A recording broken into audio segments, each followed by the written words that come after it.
안녕하세요. 아하골빵입니다. 자, 저번 영상에서 가장 효율이 좋은 근무 시간이 주 48시간이라고 했고, 생체식의 이론은 각자에게 맞는 노동 시간이 다를 수 있다고 했어요. 근데 우리는 그럼에도 왜 이렇게 일을 많이 하는 건지에 대해 오늘 알아보겠습니다.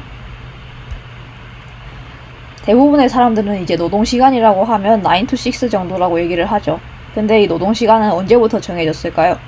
사실 근대사회 이전에서는 대부분의 사람들이 현재 우리가 일하는 것보다 일을 덜 했어요. 농업의 경우 노동은 아침부터 저녁까지 이루어졌고 중간에 휴식 시간이 주어졌습니다. 가장 바쁜 추수기에도 이건 지켜졌고 바쁘지 않은 시기에는 정규적인 노동 시간을 지키는 게 오히려 이례적이었습니다. 다른 직종에서도 밤에는 어두워서 일하기가 힘드니까 하루 노동 시간이 길지 않았고요. 옥스퍼드 대학의 로저스 교수에 의하면 중세의 일일 노동 시간은 많아야 8시간이었다고 해요. 이제 자본주의 사회에 들어서면서 노동시간이 갑자기 확 늘어나기 시작했죠. 자본주의 초기에는 노동시간을 제한해야 한다는 개념조차 없었습니다. 하루 12시간에서 16시간씩 일주일에 하루도 쉬지 못하고 일하는 노동자들이 많았어요. 근데 노동 환경도 열악하다 보니까 노동자들의 평균 수명도 아주 짧았습니다. 그 예로 마르크스는 자본론에서 19세기 영국의 신문기사, 공장 감독관 보고서 등에서 9에서 10세 아동들이 새벽 2시에서 4시 사이에 잠자리에서 일어나서 밤 10시에서 12시까지 노동하도록 강요를 당하고 성인 남자의 노동시간을 1일 18시간으로 제한해달라고 청원할 목적으로 공청회를 열고 있는 현실을 고발하는 글을 쓰기도 했습니다. 1일 18시간으로 제한해달라고까지 하니까 얼마나 일을 많이 시켰는지 짐작이 가겠죠. 이런 장시간 노동에 대해 노동자들은 저항을 했습니다. 1865년 마르크스와 엥겔스가 주도한 제1 인터내셔널, 다른 말로 국제노동자협회는 하루에 8시간만 일하자고 요구를 했어요.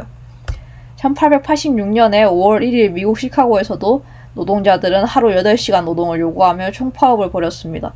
이걸 헤이마켓 광장에서 일어났다고 해서 헤이마켓 사건이라고 불러요.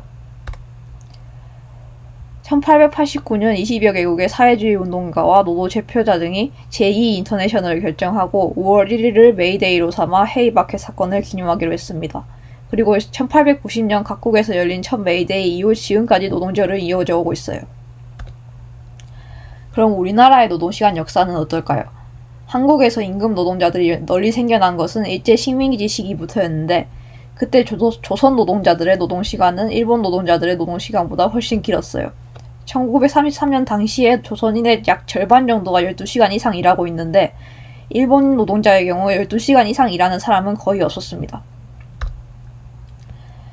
그리고 해방 이후인 1953년에 근로기준법이 제정이 되었고 법률상으로 18시간 노동제가 확립이 되었는데 이제 1960년대 산업화가 본격적으로 진행되면서 노동시간은 오히려 늘어났습니다. 당시 국가는 수출 주도 산업화를 추진을 하면서 싼 상품을 많이 생산해서 해외 가격 경쟁력으로 승부하는 전략을 썼기 때문에 싸게 만들려면 노동자들의 저임금이랑 장시간 노동이 필수적이었겠죠. 그런 노동에 대해서 우리나라 노동자들도 가만히 있지 않았어요. 우리가 많이 들어왔던 전태일 열사의 분신이 1970년이었습니다. 1970년 11월 근로기준법을 준수하라라는 구호를 외치며 분신한 전태일은 당시 정부에 보낸 편지에서 전부가 다 영세민들의 자녀로 굶주림과 어려운 현실을 이기려고 하루에 90원 내지 100원의 급료를 받으며 하루 16시간의 작업을 합니다. 라고 했다고 합니다. 그리고 1987년 6월 항쟁과 7, 9월 노동자 대투쟁이 발발하면서 한국 사회의 민주화가 진행됨에 따라 노동시간이 드디어 줄어들기 시작을 했어요.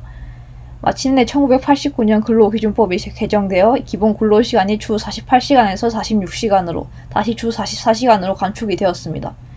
실제로 1990년에는 주당 평균 48.2시간 노동을 하게 되었으며 1997년에는 주당 46.7시간까지 줄어들었어요. 계속해서 지금까지 노동시간은 지속적으로 감소를 하고 있는데 그럼에도 불구하고 아직 한국의 노동시간은 세계에서 긴 편에 속합니다.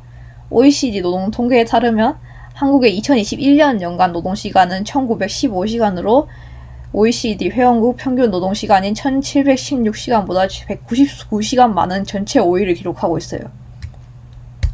대체 왜 그럴까요? 한국민족문화대백과사전 자료에 따르면 한국에서 장시간 노동이 지속되었던 이유 중에 하나는 초과 노동을 통해 부족한 생계비를 보충해야 하는 노동자들이 많기 때문이라고 해요. 한국은 다른 나라에 비해서 전체 임금 구성에서 기본급 비중이 낮고 각종 수당의 비중이 높은 경향이 있어서 낮은 기본급 수준을 보충하기 위해 노동자들은 추가 노동을 계속 수행을 해야 됩니다. 실제로 2015년에 한국노동안전보건연구소에서 중소제조업체의 긴 노동시간과 그 이유를 조사한 결과 잔업 및 특근을 하는 가장 큰 이유는 생계비 부족이었어요. 이런 표현은 인터뷰에서도 자주 발견이 되는데 이를테면 기본급만 해서는 하기도 힘들다라는 식이에요.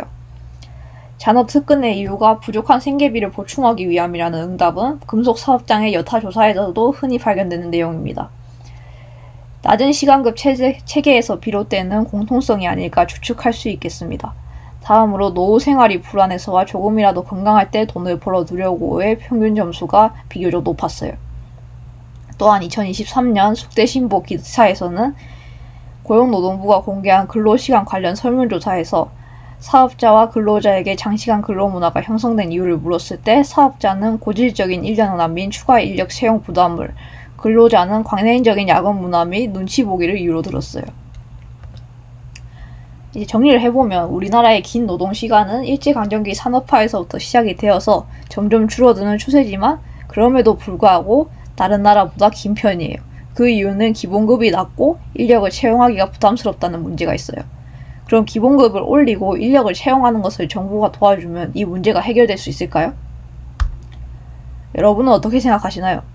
이런 상황에서 지난 3월 고용노동부는 반도체 R&D 분야를 대상으로 오히려 근로시간을 연장하는 특별 연장근로 인가제도를 도입하고 주 64시간 노동이 허용될 수 있도록 하는 지침을 내렸는데 이걸로 정말 반도체 사업이 다시 살아날 수 있을까요?